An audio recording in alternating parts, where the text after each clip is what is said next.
તો ગુજરાત વિધાનસભાની વર્ષ 2017માં ચૂંટણી યોજાવાની છે, ત્યારે વર્ષોથી સત્તામાં રહેલી ભાજપને સત્તા સ્થાનેથી ઉખાડી ફેંકવા માટે કોંગ્રેસે કમર કસી છે। કોંગ્રેસ 9મી મેથી રાજ્યની જનતા વચ્ચે જશે। કોંગ્રેસ જનસંપર્ક માટે લોક દરબાર યોજશે અને તેમના પડતર પ્રશ્નોને સરકાર સમક્ષ ઉઠાવશે। એક તરફ રાજ્ય સરકાર જનસંવાદના નામે રાજ્યભરમાં તાયફા યોજી રહી છે અને લોકોની સમસ્યા ઉકેલવાનો દાવો કરે છે। એ જ રીતે 2017ની ચૂંટણીનું અત્યારથી હોમવર્ક શરૂ કરવા કોંગ્રેસ પણ પ્રજા વચ્ચે જશે।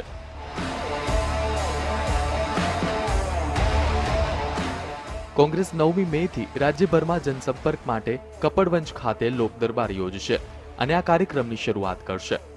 તાલુકા જિલ્લા પંચાયતમાં કોંગ્રેસને સત્તા મળી છે, જો કે ભાજપના નેતાઓ અને રાજ્ય સરકારમાં બેઠેલા પ્રધાનો દ્વારા કોંગ્રેસની તાલુકા જિલ્લા પંચાયતોને તોડવાના પ્રયાસો થયા છે। જો કે ભાજપ તેમાં સફળ થશે નહીં તેવો દાવો કરાયો છે। આ સાથે જ વર્ષ 2017માં યોજાનારી ચૂંટણીમાં કોંગ્રેસની જીત નક્કી છે તેવા વિશ્વાસ સાથે મતદારોનો સંપર્ક વધારાશે। પ્રદેશ કોંગ્રેસ, જિલ્લા કોંગ્રેસ, તાલુકા કોંગ્રેસ સમિતિ, ફ્રન્ટલ ઓર્ગેનાઇઝેશન, આ બધું આપણી પાસે છે। સક્રિય સભ્યો પણ આપણે નોંધ્યા છે અને આ વખતે ધારાસભામાં કોંગ્રેસના બધા વરિષ્ઠ આગેવાનો સાથે ચર્ચા કરીને એ નિર્ણય કરવાનો છે કે પેલી લાગવકને ભલામણથી કે ચિઠ્ઠીથી કે કોઈનાથી ટિકિટ મળે એને બદલે 5000 માણસનું ટોળું એકલો લાવી શકે એવો હોય એવા આગેવાનને આગળ કરવાનો આપણે વિચાર કરવાનો। કોંગ્રેસ ભાજપના કથિત ભ્રષ્ટાચારનો મુદ્દો પણ ઉઠાવશે।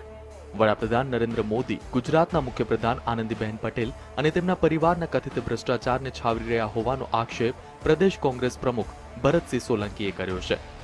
ગુજરાત સ્થાપના દિન નિમિત્તે કોંગ્રેસ દ્વારા અમદાવાદમાં કાર્યકર્તા સંમેલન યોજાયું, જેમાં ભરતસિંહ સોલંકીએ મુખ્યમંત્રીના પરિવારના કથિત ભ્રષ્ટાચાર બાબતે નિશાન સાધ્યું હતું।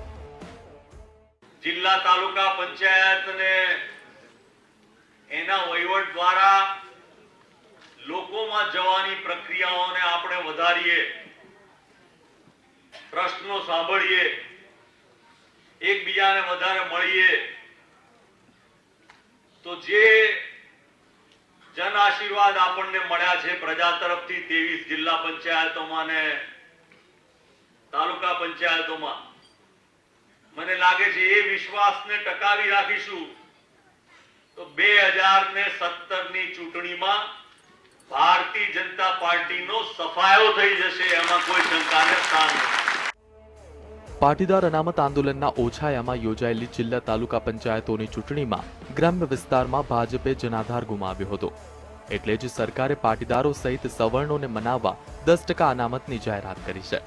જ્યારે કોંગ્રેસનું એક જૂથ યેનકેન પ્રકારે આંદોલનને જીવંત રાખવા મથી રહ્યું છે, ત્યારે 2017 ભલે દૂર હોય પણ અત્યારથી જ કરેલું હોમવર્ક કોંગ્રેસને પરીક્ષા સમયે કામ લાગશે તે નક્કી છે। હિતેન્દ્ર બારોટ, GSTV, અમદાવાદ।